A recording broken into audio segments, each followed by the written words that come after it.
monster movie is one of the cornerstones of horror cinema. Since time immemorial, our screens have shaken and shivered with sequences of scaly creatures rising from the swamp, hairy beasts howling at the moon, and bloodthirsty bad boys seducing the uninitiated. But just because a monster strikes fear into the heart of anyone who lays eyes on them doesn't mean that the world they inhabit does. So with that in mind, I'm Ellie with What Culture, here with 10 great movie monsters trapped in awful horror movies.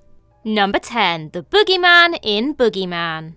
Drawing on one of the most pervasive monsters of contemporary common folklore, Stephen Kay's Boogeyman seeks to flesh out all of our childhood nightmares by bringing the ultimate bedroom big bad onto our screens. Unsurprisingly, the film features the Boogeyman, or the Bogeyman to us Brits, a supernatural creature who lives under our beds and in our cupboards, emerging only at night to scare the living daylights out of anyone in reach, and in several cases murdering the home's inhabitants and stealing the kids. Unfortunately, this Boogeyman is confined by more than just a pair of plywood doors. Make no mistake, the Boogeyman is a great monster, but it's ruined by some shoddy CGI and a desperate need on the part of the filmmakers to blow their own tension and show the bad guy out in the open. What makes the Boogeyman scary, in both this film and real life, is that we don't really know what he looks like, we only know what he does.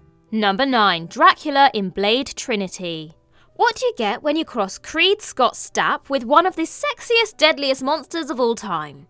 Drake is what? Primary antagonist of David S. Goya's Blade Trinity, the Marvel movie that Mahershala Ali, Ryan Reynolds and the MCU would rather audiences forgot, Drake is the early noughties answer to Dracula. Sporting all the neck jewellery and shirts that don't button higher than the navel, Drake parades around as a human day by day, one of the perks of being the bad guy, and turns all red and satany by night, with a monolithic presence and Predator-style mouth. The new cool modern Dracula was a great idea, especially as a counterpoint to the holier-than-thou daywalking vamp Blade, but Goya and his DP Gabriel Beristain mishandled the character something rotten. Rather than striking fear into our hearts, Drake instead comes off as a bit tacky, especially when strutting around the city in soft lighting to a hip-hop beat. This is the least of the film's issues though, as a brash and unbearably camp tone drag it down to ground level, rounding out the trilogy with a flop.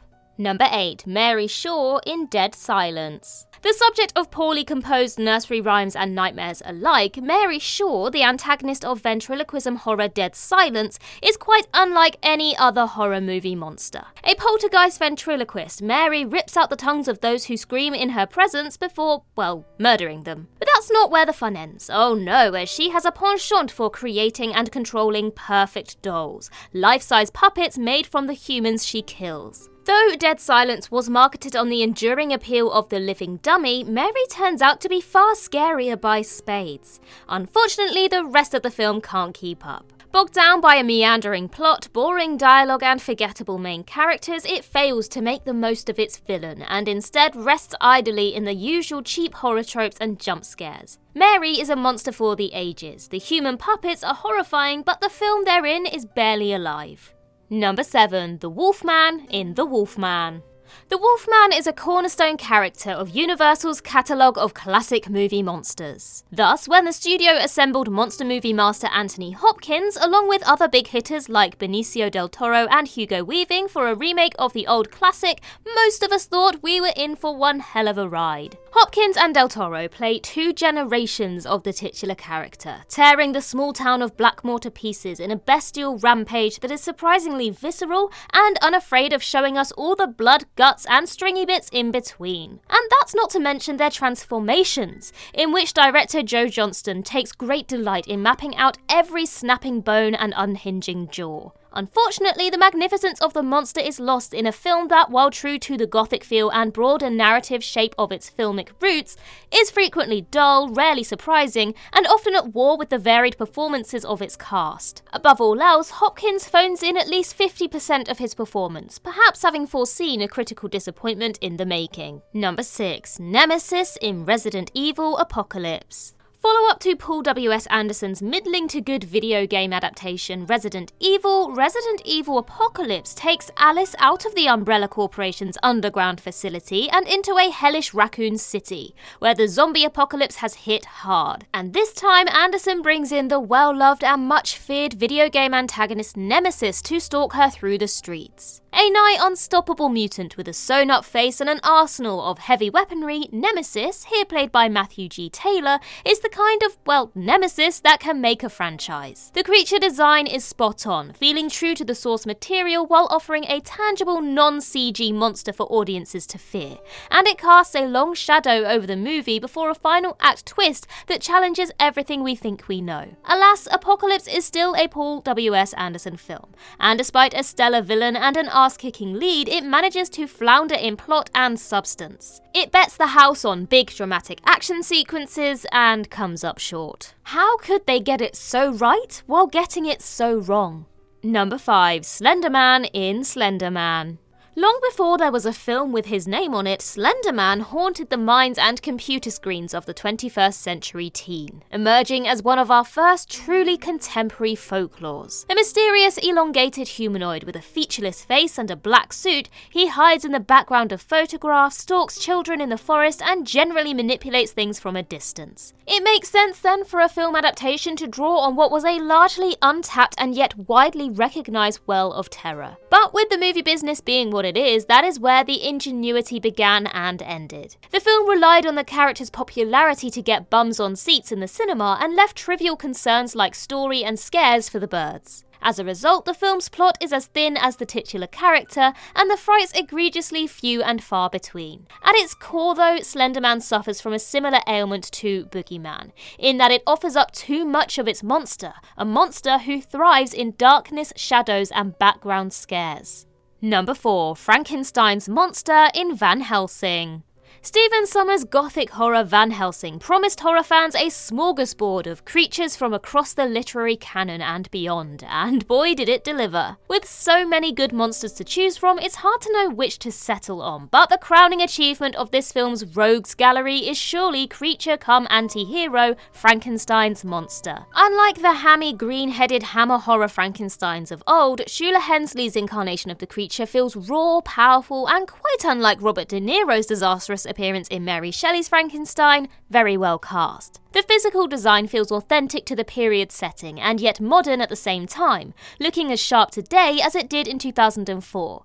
And that's to say nothing of Hensley's performance, which perfectly captures the pain and tragedy of the part. For at his core, Frankenstein's monster is a deeply misunderstood creature, cast out by a society that fears him based on his appearance and origins. Unfortunately for Sommers, Hensley, and the monster, Van Helsing is just a Hugh Jackman vehicle, and a weak one at that. Visually flat while also overloaded with CGI, Frankenstein's monster winds up being one of the few things ever really alive on screen. Number 3. Amenet in The Mummy.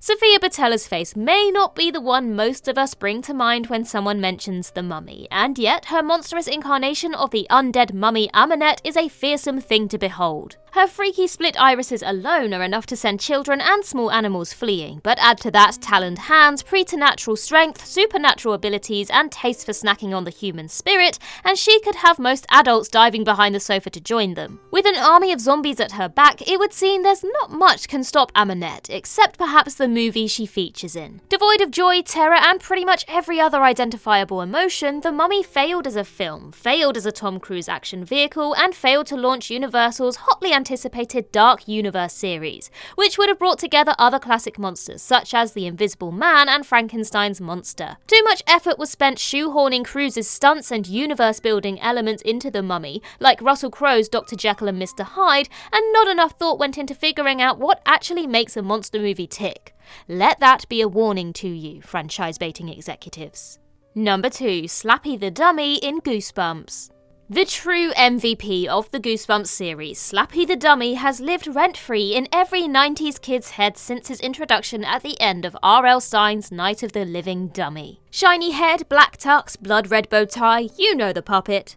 A cursed ventriloquist doll with the ability to walk, talk and commit atrocities of every shape and size. Slappy may not have originated the Western world's fear of dummies, but he sure as hell capitalised on it. As the totem figure and arguably also the series antagonist of Goosebumps, it makes sense that he would be the primary villain of the 2015 Goosebumps movie. This horror comedy though is far from the chills and thrills we used to experience between Stein's pages, and bears more resemblance to a sort of live-action Scooby-Doo than the horror story necessary to do such a character justice. Playing opposite an absurdly cast Jack Black as R.L. Stine, Slappy is voiced by Jack Black. He's not intimidating, he's not especially clever, and when push comes to shove, the dummy does little more than release other monsters to go on a rampage of their own. An opportunity sorely wasted. Number 1. Pedalian in Aliens vs Predator Requiem.